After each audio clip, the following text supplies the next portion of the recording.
Hello viewers, welcome to another episode of In the Hot Seat. With us today is Councillor Kenord Grant, who is in charge of the Brideport Division. Right, inside Portmore.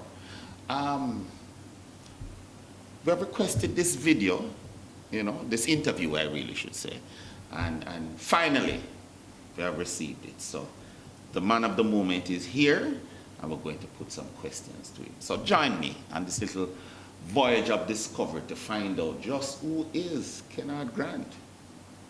Do you need your wedding videotaped? Do you need a commercial or an interview done? Then call Sunshine Video Production. We videotape and edit functions, graduations, stage shows, music videos, and even funerals. We have a video studio and offer help with your marketing and promotional planning. So WhatsApp or call us at 883-0525. Welcome back, viewers. Councillor. Hey. Welcome. Thank you very much, Ian. All right. Now, we just have some quick questions to ask. Everybody would want to know, which parish were you born in, Well, that's a very easy question to answer, but let me first big up to everybody that's tuning in, to all the viewers out there. And Ian, thanks for having me. Where Kenord Grant was born. I was born at the Kingston Public Hospital, and I actually grew up in Eltham Park, Spanish Town. Okay, all right. So in terms of also though, like which high school, primary school, because usually we use that sometimes to get a feel of just who the person is. All right. My mother was very solid in terms of education, and she is very rooted in making sure that you have that fundamental education going on. I should tell you that the first basic school I went to was actually here in Portmore at Balmoral Prep, and I don't think it's still exists. No. First I'm hearing that name. Yeah, man, it was over by Meadowvale. And then we moved to Eltham Park. There I did just 1 year at Eltham Park Primary. Okay. And then she believed that I needed to go to school closer to where she worked. Okay. So then I started my primary level education at Cllr Prep, where I took the common entrance exam. Okay. And I was among the privileged few to attend the #1 high school, St. Jago. We're not going to contest all of that. There is no contest, actually. We're not going to, because that's a show by itself. All right. As a Calabar old boy myself. Yes. Right. But, all right, so we get a feel now as to, which high school you went to and so on.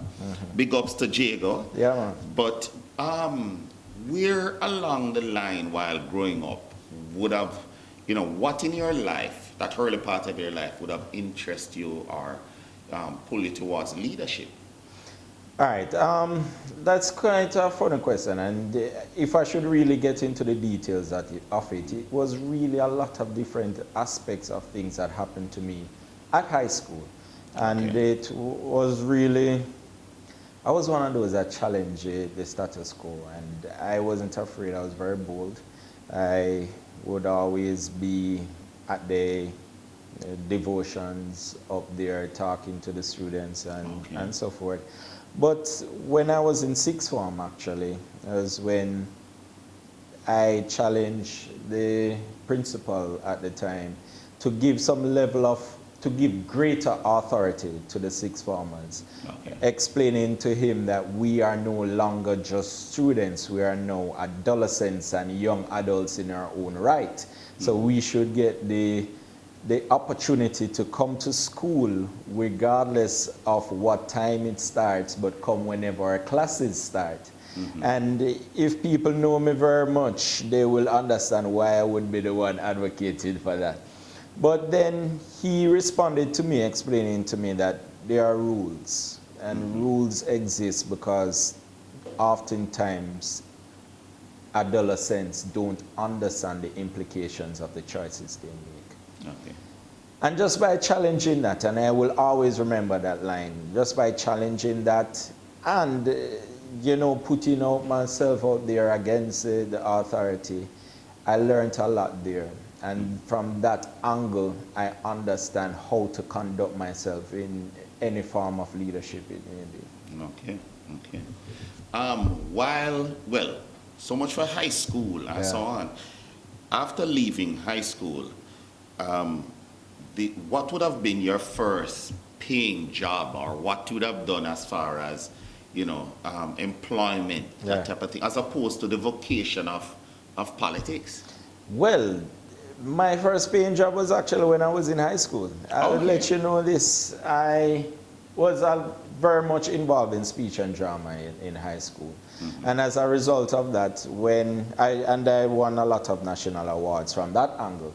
So occasionally, whenever there are events taking place, whether it be from a corporate angle or even from a private angle, I would be contracted to provide some level of entertainment. Okay. And then thereafter, I should also tell you that when you say entertainment, what you mean? I never mean I went up there and jiggy and all these things.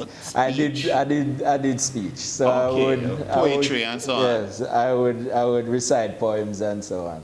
Do you need your wedding videotaped? Do you need a commercial or an interview done? Then call Sunshine Video Production. We videotape and edit functions, graduations, stage shows, music videos, and even funerals. We have a video studio and offer help with your marketing and promotional planning. So WhatsApp or call us at 883-0525. Okay, so you actually did poetry and so on as far as the, as a paying job. Explain that one for me. So what would happen is that a lot of persons, whether it be from a corporate entity or private, would contract me to provide some level of entertainment. And I will attend and recite poems and, entertain their audience the best way I could. Okay. So like dub poet or... I did everything actually. I did dub poetry, I did Jamaican dialect, I did standard English, I did them all. And I also did acting, as in plays and so on. Okay, all right. That's admirable. One day we're going to ask to see that side of Mr. Grant. All right. Now, one of the things I would like to also find out is, yes, we have an idea of that now, but is there any literature, and when I say that I mean it in its full sense, that you would have read that you could tell me, played a role in how you see the world now, and so on? Definitely. The one that inspired me the most was Think Big by Ben Carson. It was actually a book that was given to me by my cousin, and he gave it to me and I read it. And even to this present day, there's a lot of aspects of that book that have inspired me, just the whole ambition to think big and to dream and to believe that everything is attainable. Okay. Even though the writer is now... anyway, that's another show. That's another show. Right. Is there... or probably I would best if I said that, could you name a couple of persons that you feel, probably the principal you mentioned a while ago, played a role in helping to groom who Kenord is? Of course, he would be one of them that I mentioned. What's his name? His name is Keith Noel. Oh, Mr. Noel. No, I know Mr. Noel, man. And if you know he used to be a vice deputy at Cllr. And of course, it was St. Jago that really matured him and recognized his utmost ability. And him came me a couple of times. And turned him into a principal. And if you know Mr. Noel, and if I am supposed to name Mr. Noel as one of the persons that inspired me, then you would also understand why I'm in speech and drama. No, man. Good fellow, man. Good fellow. Right. So Mr. Noel is one. And there was also Pauline Matthew. She was a teacher at St. Jago High School. And I will tell you that the other two persons that were critical in molding Kenord Grant is my mother, Lily Walker, and my grandmother, Doris Walker. Okay, all right. So you have to big up moms, Big up moms, All right. still on your formative years, you mentioned that that was what you did. But I want to ask the question. Well, I personally see politics is not as a job, but more as a vacation. Okay. If you were not in politics, representational politics, what would you be doing right now? Wow. All right. My career path was quite a funny one, and I'll tell you this. I did my degree in accounting at the University of West Indies, so I was practicing in my job before entering into politics.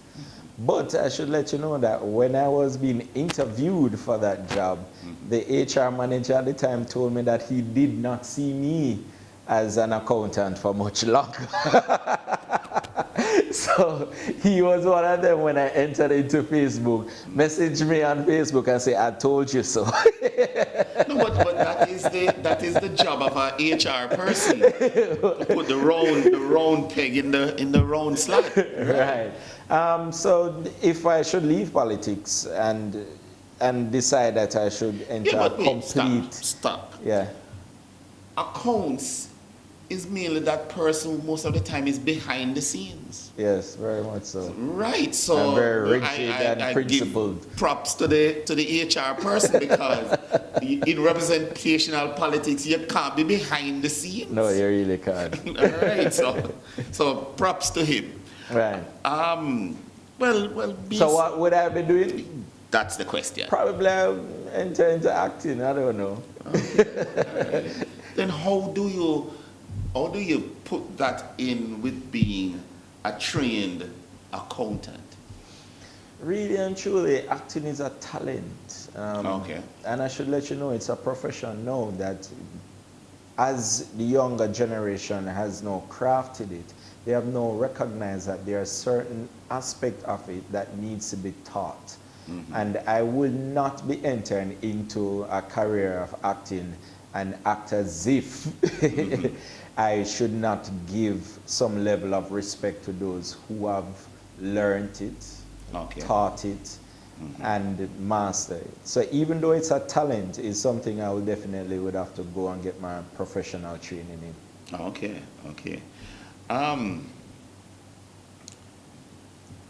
While in politics, yeah.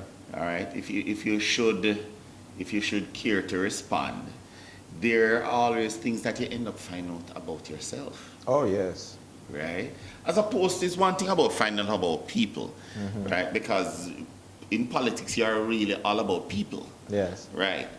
Is there any habit about yourself that you care to tell the viewers that you don't like? Oh, wow. If I should tell you about something that I don't like, that I didn't give much thought to, I will tell you really and truly. I don't know what to tell you there. What can I do like? No, I mean in terms of your own habits or your approach, but we'll leave that. Finally, for this segment, I would like to ask, because we're still gearing at finding about your early stages, yes, but also about you. Tell us your at least 2 songs that you consider the best songs in the world for you. All right, so I'm a big DMX fan. Okay. So when you talk about respect to his his passing recently, and the big man, big up. Yeah, man. Right, cool. I'm a big DMX fan. So, and I would tell you in terms of recognizing international artists, he's always one of them that come in man number one for me. So I would tell you pick a DMX, and that's for me. Okay. That's the number 1 song. And when you come locally, I'm a big Beanie Man fan. All right. And anybody who knows Kenord Grant know that I'm a Beanie Man fan. And I will tell you that one of my favorite Beanie Man songs is one of the songs that went international, which is a song he did with Janet Jackson. Okay. Well, I must say that one of the things I'm always for is for us to not just see creating music just for this local market. Yeah. But we must also look at the impact it can have outside of the island. Yeah. All right? Completely agree. Yeah, man. So, viewers, we'll be right back. Do you need your wedding videotaped? Do you need a commercial or an interview done? Then call Sunshine Video Production. We videotape and edit functions, graduations, stage shows, music videos, and even funerals. We have a video studio and offer help with your marketing and promotional planning. So WhatsApp or call us at 883-0525. Welcome back, viewers. We are still here with Kenord Councillor Kenord Grant of the Brideport Division. Kenord, Yeah. the question must be asked, what sparked your interest in politics? Wow. Anytime I get that question and I give the answer, people are like, what? So let me tell you, it started in sixth form, my final year, upper six at St. Jago High School. I was actually approached by the Jamaican... You can't say Jago, You can't say... Of course. at St. Jago High School. I was actually approached by the Jamaica Labour Party first. Okay. And they had asked me to become a member of their youth organization.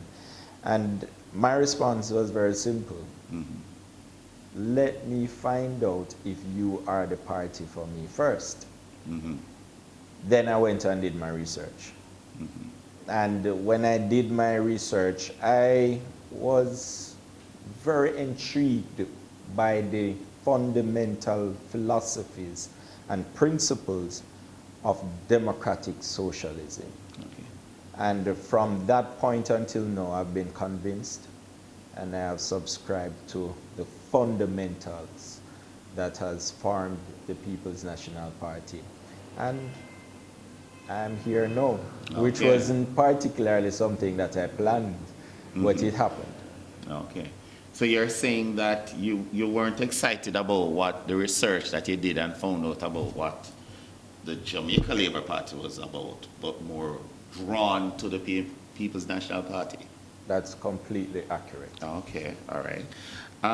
So it wasn't, you see, the thing is, what I wanted to find out is that there are times when other persons may have experienced some injustice that pulled them to it, but you would have been the first person that managed to do a pros and a cons analysis. Yeah, of the I wasn't born in a political family or political household. Okay. There are persons there in my family that have political conviction, but it wasn't one where they are activists or anything. Okay. Generally so. And I would say I'm the first one in my family to actually step out Okay. and be this politically active. Okay, all right. While you did your research, Yes. you must have come upon the names of a couple of persons who you admire and you consider now, persons who other persons should admire. Of course. Right. So I'm interested in some names. Yeah. Because we want to know. Because usually when somebody mentions these iconic persons, it's because they see something that they like to emulate in them. All right. So simply, straight to the point.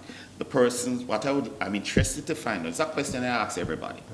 Internationally, two living and two dead, international politicians, or not necessarily politicians, it could also be iconic persons that you see and you like. All right. Without even going too far, I will tell you that I have really focused my interest in politics very much locally. Okay. So I can peel off two international politicians easily. Now, if I should go international, I will tell you that Prime Minister Motley has been one of the most inspiring persons. Her charisma and her ability to convince you is one that she has not taken for granted, but has always used it for the best interests of her people. Okay. And that ability has now manifest itself into persons recognizing her or even nicknaming her the Prime Minister of the Caribbean. She has managed to spark that level of international influence, and especially coming from a woman, it is very, very awesome.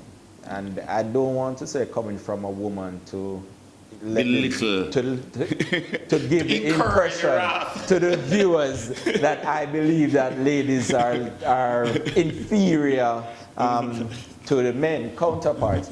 But if we are to be honest, they do not enter the political atmosphere as equal to their male counterparts. And she has managed to have done so and to lead. And also to stay a lady. Yes, yes, to very much so. And you can't mention Prime Minister Motley without recognizing Portia Lucretia Simpson Miller. She has really paved the path for all the ladies in the Caribbean. And might I say this, that her story of rising from a humble beginning to achieving that office is an awesome one.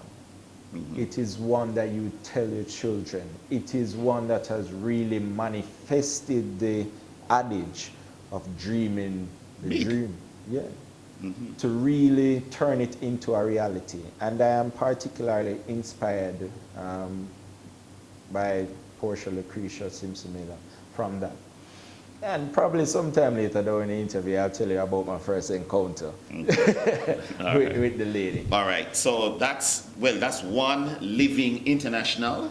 Yes, and if I should go in terms of dead international, I will tell you President Roosevelt and how he actually got himself involved in World War II and really how he supported the war at its initial stage, even though his country did not recognize that it was critical for America to become an important fighting force in the war, simply because they thought it was too far away from them.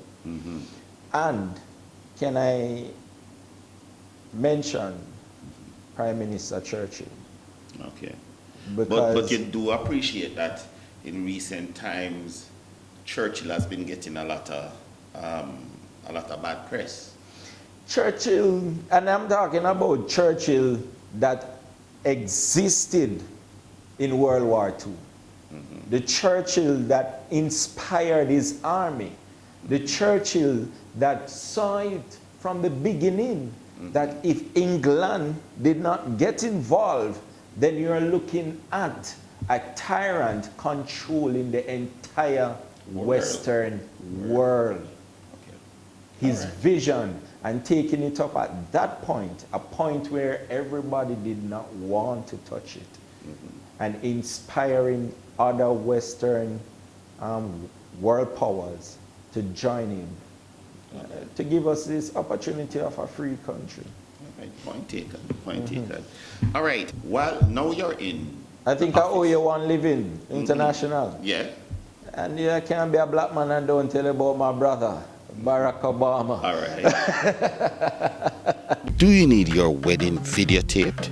Do you need a commercial or an interview done? Then call Sunshine Video Production. We videotape and edit functions, graduations, stage shows, music videos, and even funerals. We have a video studio and offer help with your marketing and promotional planning. So WhatsApp or call us at 883-0525. Okay, well, we appreciate those, iconic personalities that you mentioned, you know, Motley, respect due, Roosevelt, Churchill, and also Obama.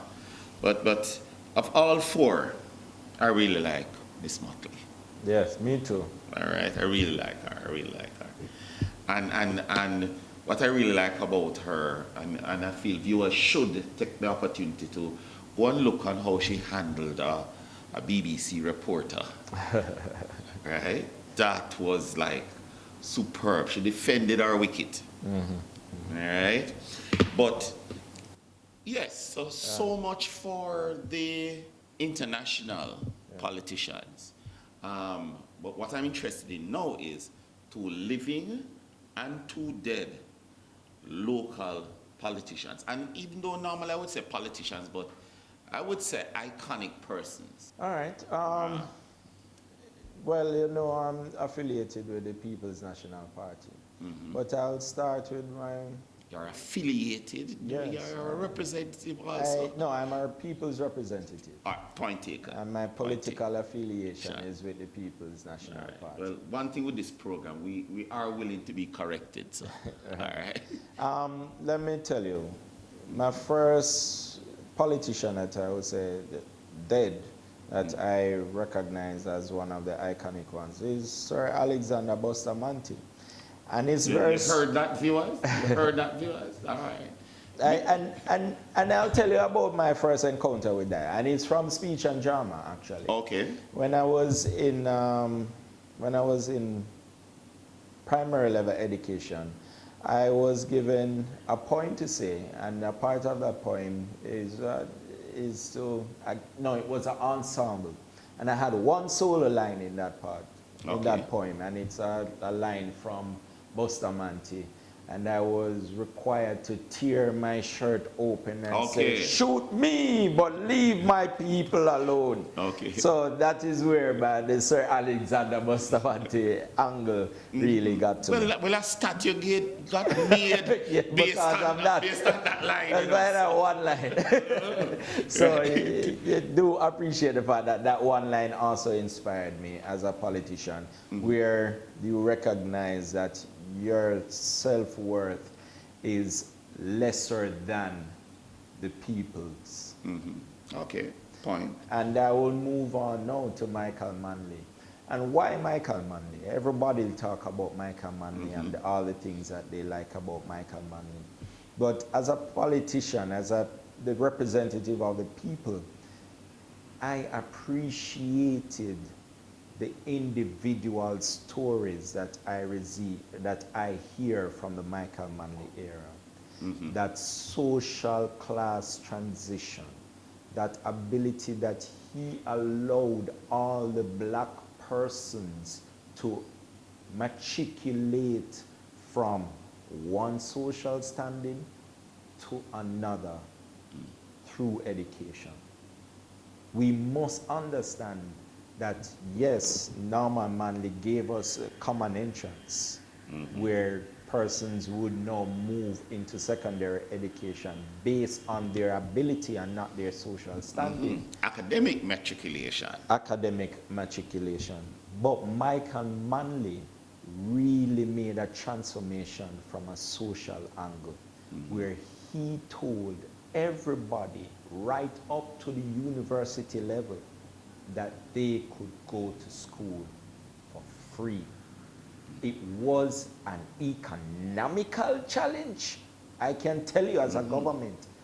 But today, we have seen the opportunity for us as Jamaicans to really know, dream, and think big, because our parents' parents were afforded that opportunity, and they have now made an economical and social transition in their life. And that is why I like Michael Manley. Now, if I should go to the living, I told you about Portia Lucretia Simpson Miller already. So please do appreciate the fact that she has to be in my one of the number 2 living politicians. And if I should now mention the second living politician, I will tell you and it's not going to be a popular one, but Wickham McNeil. Okay. And why Wickham McNeil? Yeah, that would be my next question. And it's personal again. Please do appreciate the fact that a lot of things that has really molded Kenord Grant has to be one that have been a personal impact. And Wickham McNeil has impacted me not because of what he's doing, but because of every conversation I have with that gentleman. He asks me about my family. How are your family doing? How is everything? And the first conversation I had with him, he actually told me to ensure that I keep my family grounded and not to lose myself in my career. And I tell you, if I did not have that, I would probably be one of the statistics for most politicians. I'll probably be divorced by now. Okay. All right. Point taken. But I should tell you this, I can't be representing citizens of Portmore and not recognize George Lee and the impact he has made for Portmore City Municipality and being the first mayor, and how he has really created a political career from citizen participation. Please do understand that George Lee's political career emerged from his participation from the Citizen Association and ensuring that they played a significant role in his representation. All right, with that, we're going to end this segment, but it is going to be the perfect segue into the third segment, because brace yourself for the question that I will be asking you in terms of from what is your opinion of this new push to turn Portmore into a parish? All right, so viewers, please stay tuned. We'll be right back. Do you need your wedding videotaped?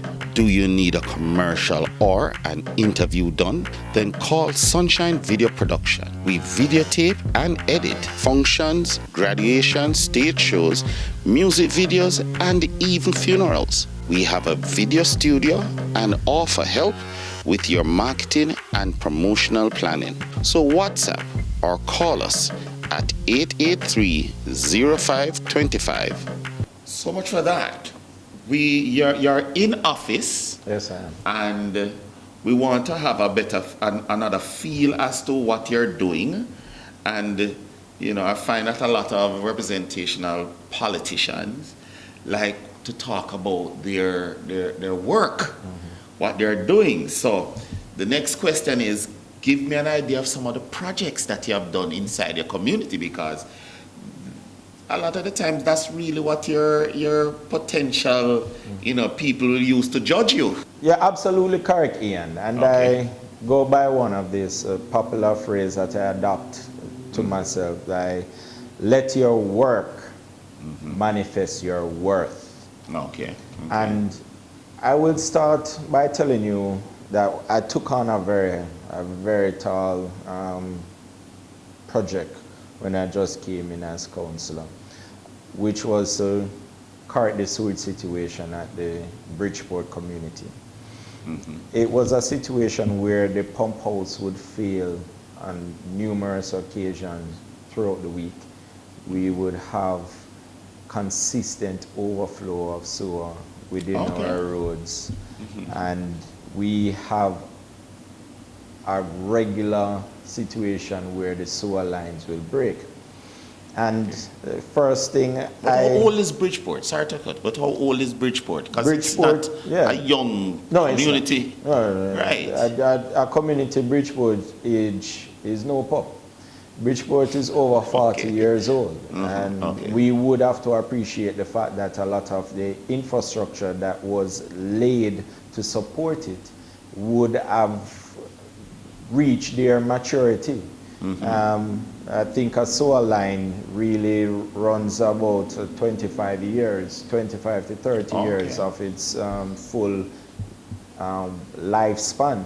And being over 40, we can appreciate it. Now, the thing that I took on the most was to try our best to see how we can get the water agency, National Water Commission, to get involved and to affix permanent repairs to the Brideport community in relation to sewer. That was to start with the pump house, and by so doing they have replaced a pump and also added a backup pump. Now that was a significant achievement, and I will let you know why.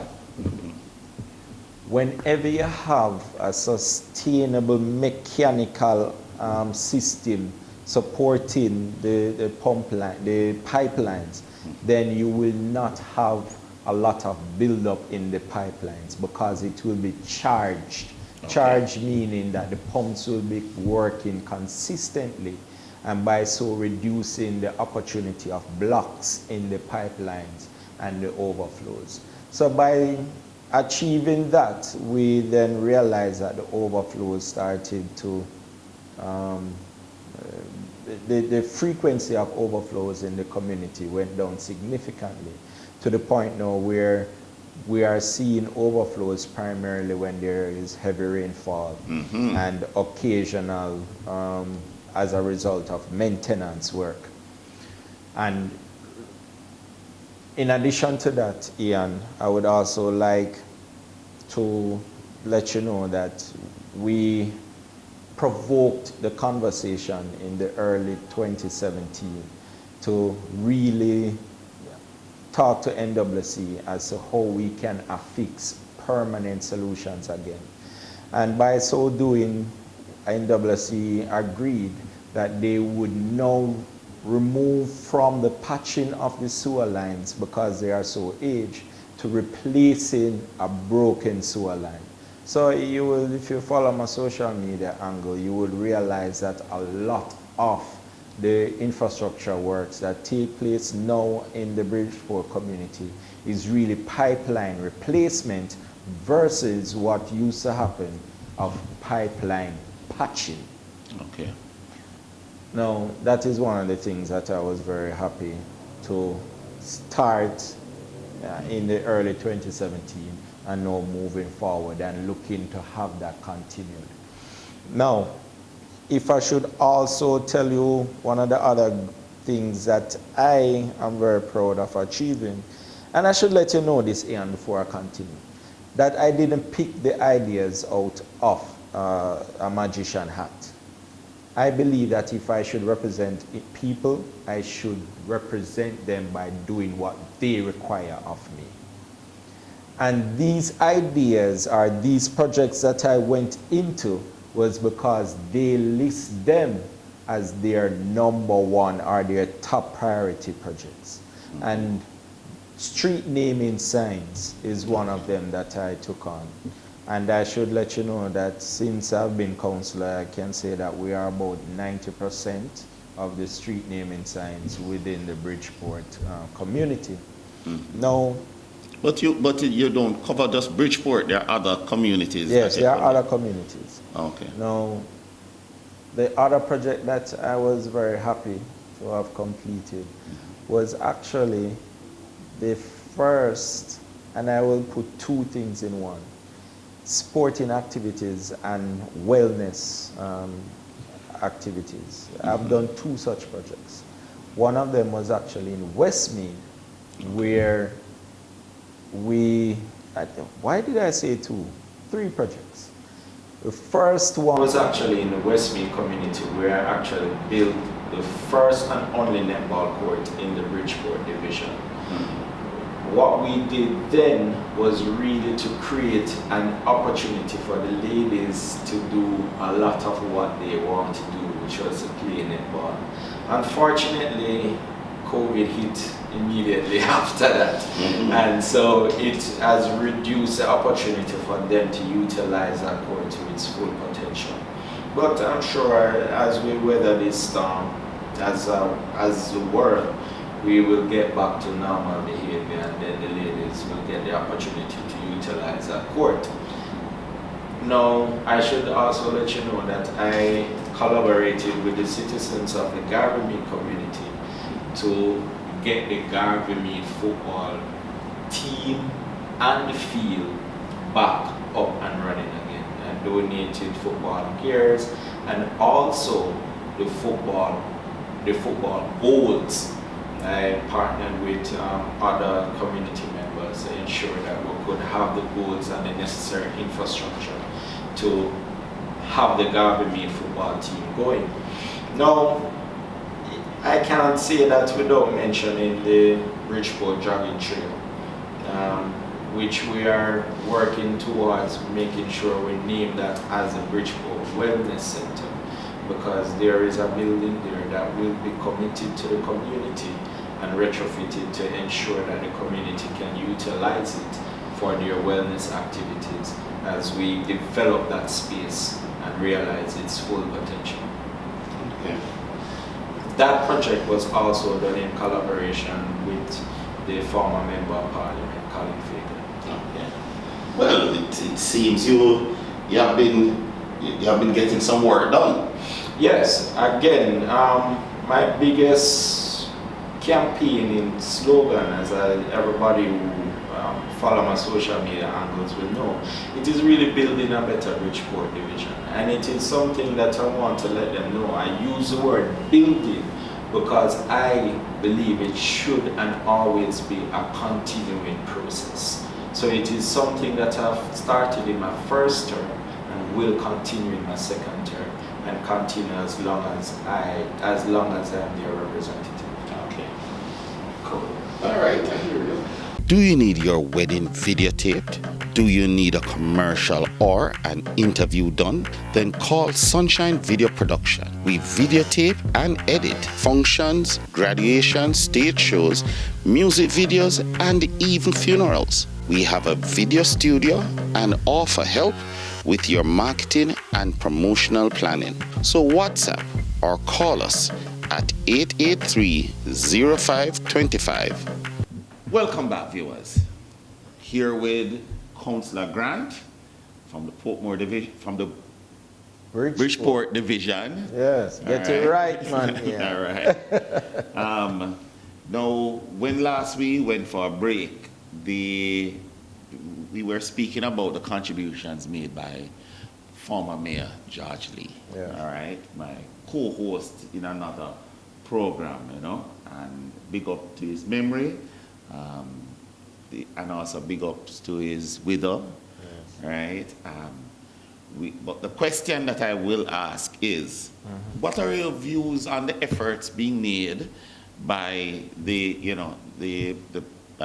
Jamaica Labour Party to turn Portmore into a parish? What do you, as the representative for the Brideport division, what is your take on the whole effort? My take is very simple, Ian. It should have been an initiative that was born out of the people of Portmore. Okay. Just the same way how the Portmore City Municipality came from the voices of the people. Okay. I definitely don't like the approach that is being made now, where they are utilizing... So what you're saying is that it's more a top-down... It is absolutely a top-down approach. Okay. It was not one that was very inclusive. They will tell you about they have some Zoom meetings, but we all know how Portmore people are passionate. So 1 and 2 Zoom meeting will definitely not allow a lot of the voices to be heard.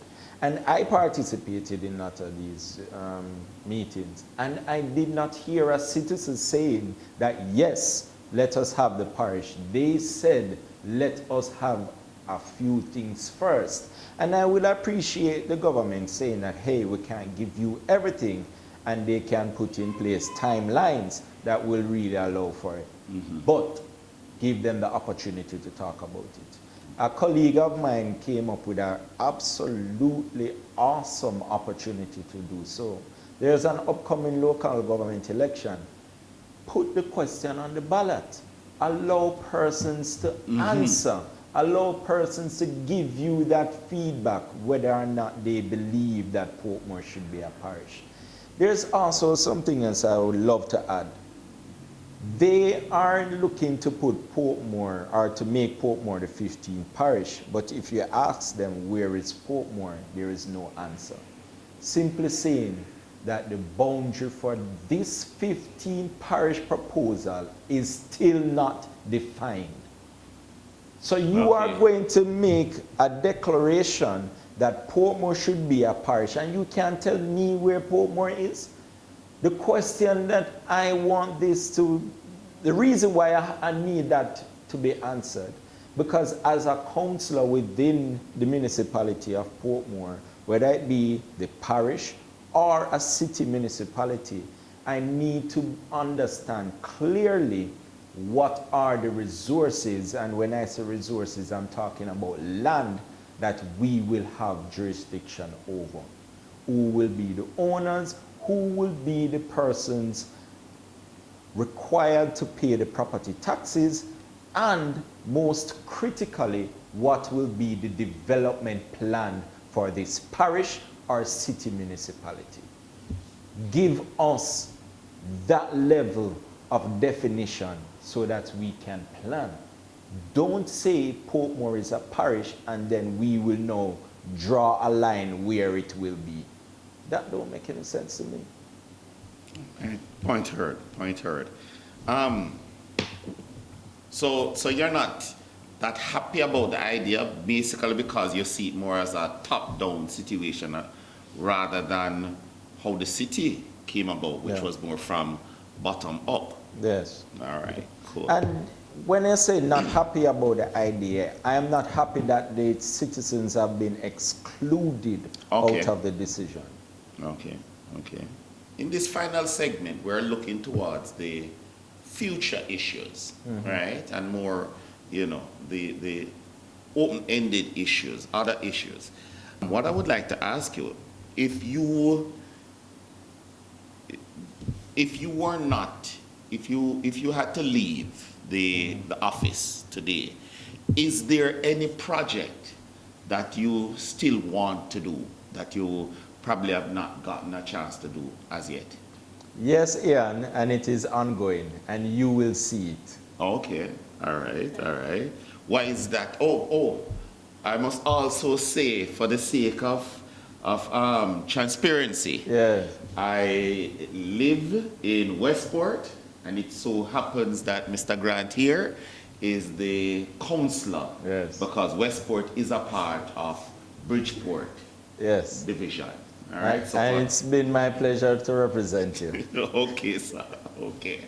All right. Now, one of the questions that we normally ask in this part of it is, if you were approached by a youngster who was very disheartened about the political life of Jamaica and he does not want to participate in it by voting, what would you have to say to that youngster that said to you that, listen, Mr. Grant, you're a good youth, you know, right? I mean, you see eye to eye generally, you know, but I don't really have a vote. I don't even have an ID. I mean, I see no reason for me to vote, but when I see him, we yearly, you know, but what is your response to that youngster?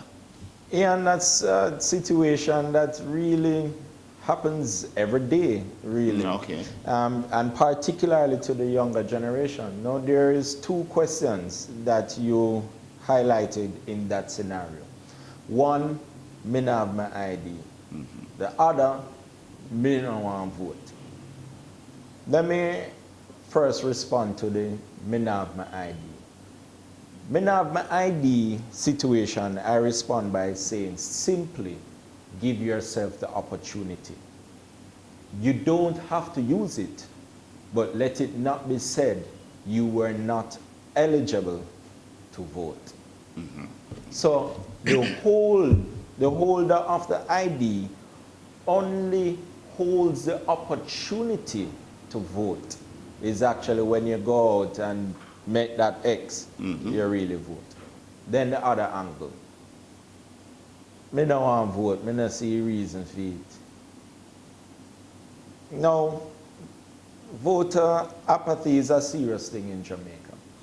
The last general election is the first general election that I can recall that we have had less than 50% of the voting turnout. That is very bad.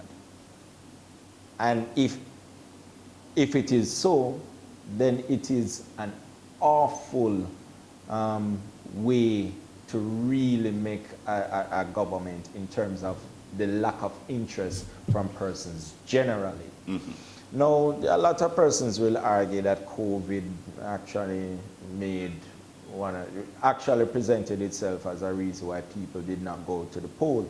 But then I will tell you, 1980, you had a greater possibility of losing your life if you go out and vote in the 1980 election than the 2020 election with COVID. So I don't particularly accept that as a true excuse. But it is really a demonstration of either its frustration or the lack of interest. And as a politician, my response to that individual is very simple. Don't let anybody else make the choice for you. It is as simple as that. Do not let anybody else make the choice for you. Additionally, please do recognize that persons in the past saw it so important to have the right to vote that they gave their life for it. They gave their life to fight, not knowing who you would have been, just for you to have the opportunity to vote. Recognize their memory and don't allow anybody else to make the choice for you. Okay, point taken. Well, this now would be my, no, not my final, but my second to last question. Yes. All right. If your book about your life, or even more notable, I remember once someone saying, if someone was to write something on your tombstone, right? Knock on wood, not wishing anything about it, right? What would you want to be written on your tombstone, or a book about the autobiography of Kenord Grant? What would you want to be said there? Well, there are two types of persons that will be listed for this. The persons that know Kenord all his life will be like, yeah, one, we can hear what you're about to say.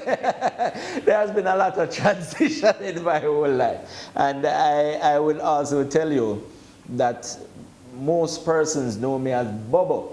Okay. It's a nickname that I got in high school, and it lasted right through. And even now, persons who call me by that name definitely have known me for more than 20 years. But what would I want to be written on my tombstone?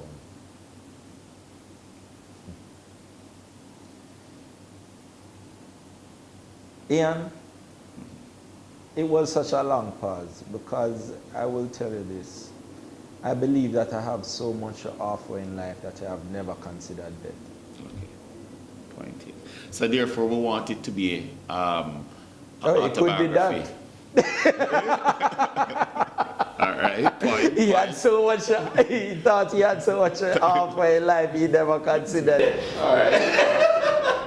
All right. Point. All right. In your autobiography. Yes. Because it can be done while you're still here to make a contribution. Yeah. Right. So what would you want to be written on the book? Or the title of the book? Kenord Bobo Grant. And why? Because my life had had so many different phases. Okay. That I think it would be rather interesting if I could tell it that way. Okay. You know? So just the name? Just the name. And persons who know me long enough will completely understand. Okay. All right. Now, the final question. Yeah. What are your political aspirations above or beyond being a counselor? Ian, my political aspiration is to be led by the people. Okay. It is simple. I go where they ask me. I go where I'm called. I go where I can serve efficiently and effectively. And all of that sums up into just exactly how I see myself as a public servant, as a representative. I firmly believe that it is not yourself first. So I really don't allow ambitions or anything of the sort to overshadow what I do as a representative. And on that note, viewers, let me say thanks, Mr. Grant, for finally, for finally turning up. All right. It was quite an enlightening interview. There would be another opportunity where we'll be inviting you in. Yeah. All right. And I'm asking our viewers to, please like, subscribe, and comment on the, below the YouTube and so on as to, this program, because I'm quite sure that there are persons who would have different opinions. For example, about you as a representative or an affiliate of the People's National Party, mentioning Bustamante. Yeah. So all that type of thing. We'd like viewers to comment on it. And I should tell you, thanks for having me. And I am very happy to be on your program. And thanks for providing me the opportunity to talk into the public and to letting them know that Kenord Grant is committed to building a better Brideport division. Okay. You heard it here. Bye for now.